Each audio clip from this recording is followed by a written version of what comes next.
600 000 personnes dans la capitale. Une manifestation qui s'est déroulée dans le calme, mais sur le chemin du retour, des incidents ont éclaté, des responsables de l'opposition et des militants ont été pris à partie par des militaires, des actes de violence dénoncés sur RFI par Jean-Pierre Fabre. Vous l'avez certainement entendu hier sur nos antennes. Le chef de file de l'opposition a menacé de ne pas négocier avec le président de la République si la répression se poursuivait, d'autant qu'un dialogue entre l'opposition et le pouvoir est censé s'ouvrir très prochainement. Rappelez-vous, la semaine dernière, lors du sommet d'Abidjan, sommet UAUE, le président Faure Gnassingbé avait annoncé que des tractations étaient en cours. Pour dialoguer, il faut être deux, avait-il dit. Ma seule voix ne suffit pas. En tout cas, ces tractations sont menées depuis plusieurs semaines par Alpha Condé, le président guinéen, président en exercice de l'Union africaine, et son homologue ghanéen, Nana Akufo-Addo. Alors, un dialogue vous semble-t-il possible dans ces circonstances? Quel scénario de sortie de crise faut-il privilégier? Nous en parlons ensemble durant les 20 prochaines minutes. 33 9 693 693 70. Vos réactions également sur la page Facebook de l'émission. Par exemple, Azim nous dit que le dialogue doit conduire à un gouvernement de transition avec Faure Gnassingbé toujours à la tête du pays, mais qu'il ne se représente pas en 2020, qu'il sorte par la grande porte, profitant ainsi pour entrer dans l'histoire de son pays. Emmanuel nous dit que le scénario de sortie de crise doit être la démission du président Faure Gnassingbé, mais contrairement au cas du Zimbabwe, une partie de la population soutient encore le président togolais. Par conséquent, dit-il, l'opposition doit calmer le jeu et le seul moyen de faire partir le président Gnassingbé, ce sont les urnes lors des prochaines élections. Bonjour Arcadius. Bonjour Juan. Vous nous appelez de Lomé et vous avez participé quasiment à toutes les manifestations depuis le mois d'août. Tout à fait. On vous écoute. Alors, pardon? Je dis on vous écoute, soyez le bienvenu. D'accord. Je commence mon intervention par une locution latine. Vanitas vanitatum et omnia vanitas. On pense autrement dans un palais que dans une chaumière. Mais depuis que la crise togolaise a commencé, les marches, il y a tellement de marches, à tout moment, on est réprimé. À tout moment, ça a été réprimé. Le samedi 2, la fois dernière, après la marche, on retourne sur le chemin de retour à 3 endroits différents. Oui. À Atikoumé, à Adewi, au carrefour PK. Ils ont été pris en partie. Constitué par les militaires. Et Arcadius, comment expliquez-vous que d'un côté, les autorités, en l'occurrence, je le citais tout à l'heure, le président Faure Gnassingbé, tend la main à l'opposition en disant « venez dialoguer avec moi », et de l'autre côté, les militaires répriment les manifestants, comme c'était le cas encore samedi dernier?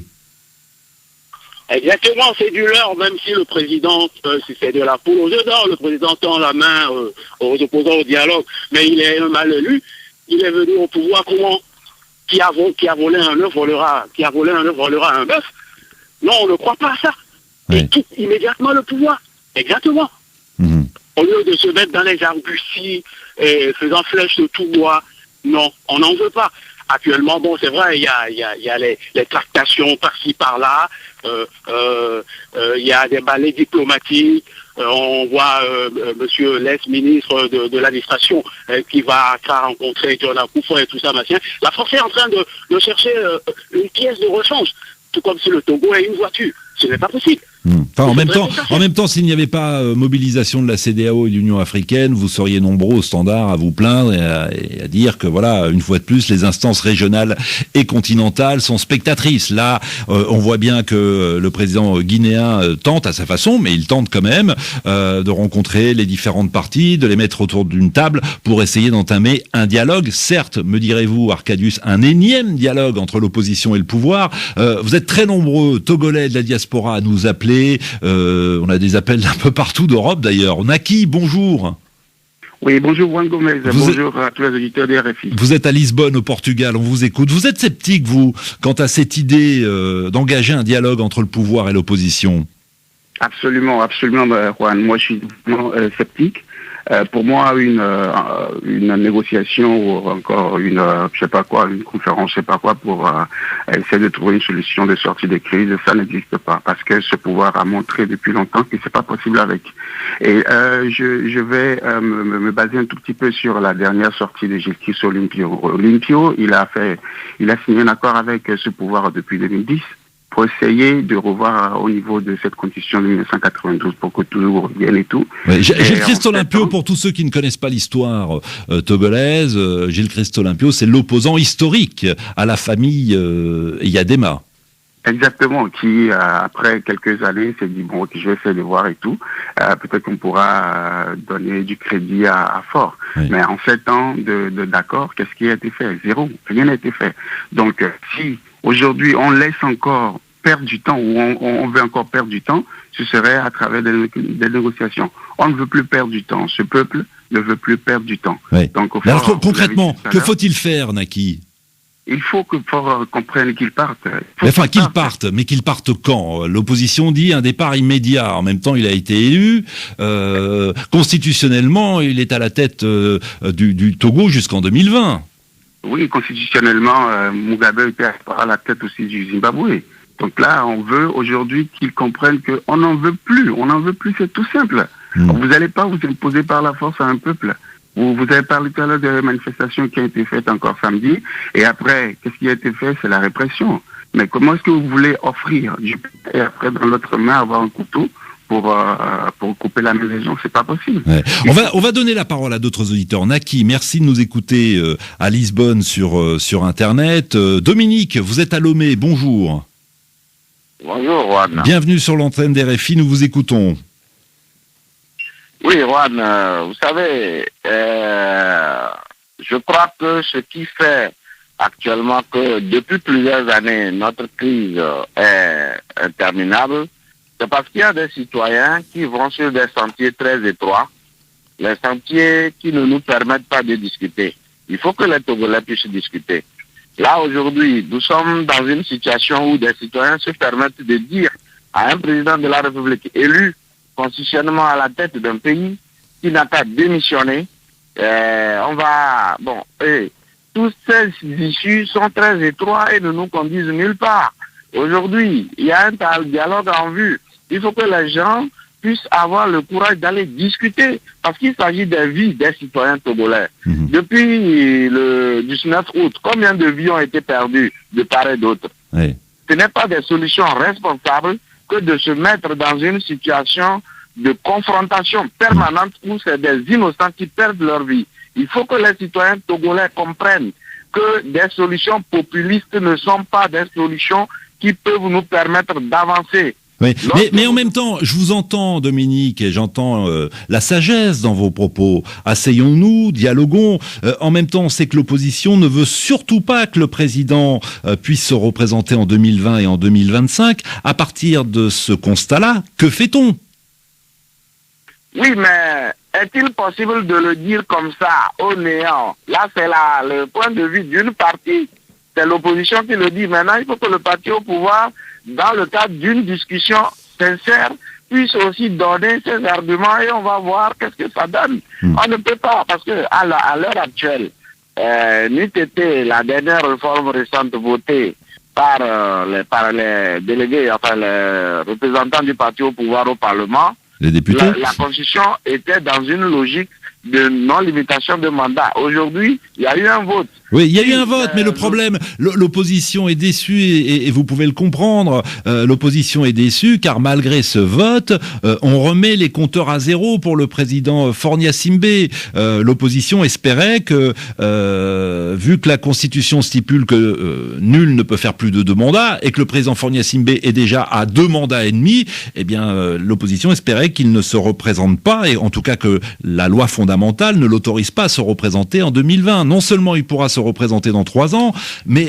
il pourra également être candidat s'il le souhaite évidemment en 2025. Je vous le disais tout à l'heure, beaucoup de Togolais de la diaspora nous appellent au standard au 33 9 693 693 70. Nous allons dans le sud de la Suède. Bonjour Agoro. Bonjour, Juan. Vous ne comprenez pas ce dialogue? Ouais, ben oui, je le comprends pas, mais avant d'aller à ce dialogue-là, je vais intervenir par rapport à ce que Alirou vient de dire. Moi, je pense que je ne sais pas de quelle démocratie nous parlons, parce que nous l'avons appris à l'école tous. La démocratie, c'est la voix du peuple, pour le peuple et par le peuple. Et alors, si on veut me dire qu'un président en plein mandat, on ne peut pas le virer dans aucun pays, je m'inscris en faux. Parce que si la majorité qui a voté un président, même le lendemain de sa prise de fonction, si le même peuple veut le destituer, ils vont le destituer, pourvu que ça soit la majorité. Mais Togo, excusez-moi, la démocratie, certes, vous pouvez destituer un chef d'État, un président de la République, mais il y a tout un processus, un protocole. Il faut remplir un certain nombre de critères pour déclencher une procédure de destitution. Vous voyez, Agoro, ce n'est pas parce que la population manifeste que cette majorité ou minorité, on ne le sait pas. Il y avait certes 600 000 personnes dans les rues de Lomé. Je dis certes, je m'avance, hein, ce sont les organisateurs qui l'affirment, enfin tout le monde est d'accord pour dire qu'il y avait énormément de monde samedi dans les rues de la capitale, mais ce n'est pas parce que vous avez 600 000 personnes dans la rue qu'un chef d'État doit démissionner. D'accord, Juan, mais aujourd'hui, ce que je dis, je ne parle pas de 600 000 dans la rue. Excusez-moi, tous les Togolais ont démontré quand même partout. Attends, les gens veulent que tous les Togolais, toute la population sorte avant qu'on ne comprenne. On l'a déjà bien compris. Au Togo, tout le monde s'est mobilisé. Dans la diaspora, partout dans le monde, je ne sais pas qu'est-ce qu'il faut encore pour que les gens comprennent que c'est les Togolais dans leur majorité. Bon, et pourquoi, excusez-moi Agoro, et pourquoi ne pas laisser le président Gnassingbé terminer son mandat? Oui, ça aussi, c'est à ça que je vais en venir. Vous voyez, concrètement pour ce dialogue-là, notre président, pour moi aujourd'hui, c'est à lui de mettre fin à cette crise. Vous voyez, il peut sortir par la grande porte. Aujourd'hui, au lieu, moi je vois les choses comme le président voit en face de lui des revendications d'adversaires politiques et tout ça. Ça peut être un peu difficile, ça peut le braquer, ça peut ne pas permettre de voir les choses objectivement. Mais aujourd'hui, moi je pense que le président peut en lui-même convoquer toute la population togolaise, tout ce peuple-là, et tenir un discours solennel. J'ai écouté mon peuple, je vous ai écouté. En 2020, je ne vais plus me représenter parce que, de toute façon, en Afrique, dans la sous-région, c'est notre pays qui est différent des autres. Je ne vais pas me représenter, mais solennellement, je prends en toute honnêteté, prends tout en charge pour organiser des élections, de bonnes élections. Voilà, c'est le discours que vous aimeriez entendre dans la bouche du président Faure Gnassingbé. Merci de nous écouter dans le sud de la Suède. Vous êtes dans quelle ville exactement, Agoro? Nous sommes à Örebro. Örebro, très bien. Bonne journée à vous. On retourne au Togo. Nous allons dans la région des Plateaux. Bonjour Kodjovi. Allô? Allô? Oui, bonjour Kodjovi. Oui, allô? Oui. Oui, bonjour Juan, je vous reçois très bien. Et nous aussi, nous vous écoutons. Bonjour d'abord aux auditeurs de RFI. En réalité, je vais intervenir par rapport aux manifestations qui se déroulent à Lomé. Vous savez, c'est bien de manifester, c'est bien de marcher. Mais toutefois, il faut toujours retourner à la discussion, au dialogue. Parce que sans le dialogue, à mon humble avis, on ne peut jamais sortir de cette situation. On ne peut jamais décompter la crise actuelle du Togo. Mais voilà à peu près. Je comprends le sceptisme des uns et des autres compte tenu du dialogue. Même les plus grandes guerres ont toujours fini par des discussions, par des dialogues. Oui. Alors, vous comprenez le scepticisme de certains. Par exemple, Joël sur Facebook affirme que dans cet environnement de méfiance et de radicalisme, d'un côté comme de l'autre, les négociations, autrement dit le dialogue, échouera. Bien sûr, je suis d'avis parce que moi je suis dans un domaine économique. Je vois les opérateurs économiques qui quittent ce pays. Je vois rien de marche depuis le début de ces manifestations. C'est bien, c'est une mesure de pression sur le pouvoir. Mais il faut quand même saisir la main tendue de la discussion pour aller à la table de négociation et nous sortir quelque chose de potable pour ce pays. Oui. On ne peut quand même pas tergiverser, rester dans cette situation éternellement. Il faut discuter, il faut dialoguer. Bien sûr, mais ce que disait tout à l'heure, je crois que c'est le premier auditeur, comment comprendre que d'un côté, le pouvoir tend la main à l'opposition en disant « venez dialoguer avec nous » et en même temps, lorsque les manifestations se terminent, sur le chemin du retour, les militaires sont là pour s'en prendre aux manifestants. Je pense que c'est des situations qu'il faut vraiment condamner. On ne peut pas vouloir à la fois une chose et son contraire. Il faut que le gouvernement en place prenne les mesures nécessaires pour pouvoir garantir la libre circulation des manifestations comme les autres. Mais ce que moi je voudrais dire, c'est qu'il faut coûte que coûte sortir de cette situation par un dialogue. Maintenant, c'est comment discuter, comment dialoguer et pour quel type d'accord il faut avoir. L'histoire de ce pays a montré qu'on a fait plusieurs types de dialogues, mais c'est parce qu'ils n'ont pas eu des carrefours nécessaires, les garanties nécessaires pour des dialogues. C'est pour ça on n'a jamais respecté une seule virgule de ces dialogues. Bien sûr, mais là on a deux partis avec des points de vue diamétralement opposés. D'un côté, le pouvoir qui dit, écoutez, si le référendum nous donne raison et que la Constitution est adoptée, la nouvelle, le président pourra se représenter en 2020. Et de l'autre, vous avez une opposition qui réclame le départ immédiat du chef de l'État et qui ne veut à aucun moment concevoir que Faure Gnassingbé puisse se représenter dans 3 ans. Merci à vous, Kodjovi. Vous étiez à Kpalimé, donc dans la région des Plateaux. Fabrice, vous êtes à Lomé, dans la capitale. Oui, bonjour. Oui, bonjour Anne et bonjour à tous les auditeurs. Alors, vous revenez évidemment, comme tous les auditeurs, sur le dialogue, cette perspective du dialogue. Et vous avez l'impression que le gouvernement a fait déjà suffisamment d'efforts? Oui, bien évidemment, parce que vous savez, depuis 2006, avec l'accord politique global, il était question de la limitation du mandat présidentiel et aussi du scrutin à 2 tours. Je crois que dans le projet de loi adopté par le gouvernement, c'est déjà ce que les Togolais attendaient. Maintenant, je suis d'accord qu'il y a une crise politique née depuis 4 mois. Et aujourd'hui, depuis 4 mois, il y a des marches où on demande à Faure Gnassingbé de quitter le pouvoir tout de suite.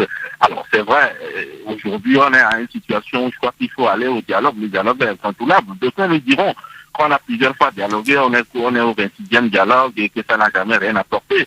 Mais aujourd'hui également, on a eu plusieurs marches et le projet c'était de faire partir Faure Gnassingbé du pouvoir par la rue, mais je ne connais pas le délai de l'exécution de ce projet, mais je me rends compte que c'est un projet qui a du mal également à se concrétiser dans la réalité. Alors que faut-il faire? Faut-il continuer toujours par marcher? Je crois qu'il faut aller à un dialogue, discuter, et consolider les acquis, et les acquis, c'est la limitation de mandat et de scrutin à 2 tours. Et puis en ce qui concerne... Bien sûr, mais sur ce point, tout le monde est d'accord pour dire qu'il faut limiter à 2 tours, l'élection présidentielle, mais et limiter à 2 le nombre de mandats. Mais est-ce qu'on remet les compteurs à 0 pour le président sortant? Oui ou non? Et c'est là tout l'enjeu de la crise. Je crois qu'à ce niveau, les juristes sont mieux placés pour nous dire ce qu'il faut faire dans ce genre de situation. Mais je sais que c'est un problème politique, et pour moi, un problème politique, c'est pas une question juridique qui va le résoudre. Et c'est pour cela que je dis, il faut un dialogue au cours duquel les protagonistes vont s'entendre, et peut-être un compromis pourrait être trouvé par rapport à la candidature ou non de Faure Gnassingbé en 2020. Je crois que c'est comme cela qu'il faut l'obtenir. Sinon, la rue, je suis d'accord que dans d'autres pays, la rue a pu faire partir des chefs d'État. Je ne sais pas ça a pris combien de temps, mais je constate au Togo que ça prend du temps. On est à 4 mois, peut-être les gens sont optimistes que ça pourra se passer un jour, mais pour l'instant, l'activité économique prend un coup et je crois qu'il y a une certaine lassitude qui se lit sur le visage des Togolais. Oui. Il faut aller à ce dialogue et démontrer pourquoi... La lassitude, je vous interromps, je vous interromps parce qu'il faut rendre l'antenne. Lassitude, certes, mais ils étaient encore, et désolé de rappeler ce chiffre, des centaines de milliers vendredi à manifester. Combien seront-ils jeudi, donc dans 48 heures, puisque l'opposition a également prévu de marcher ce jeudi. Ce sera donc la 4e manifestation en l'espace de à peine 10 jours. Merci à tous de votre fidélité. Le débat se poursuit, si vous le souhaitez, sur la page Facebook RFI Appel sur l'actualité. Demain, nous reviendrons sur les années Bokassa. On vous en parle depuis...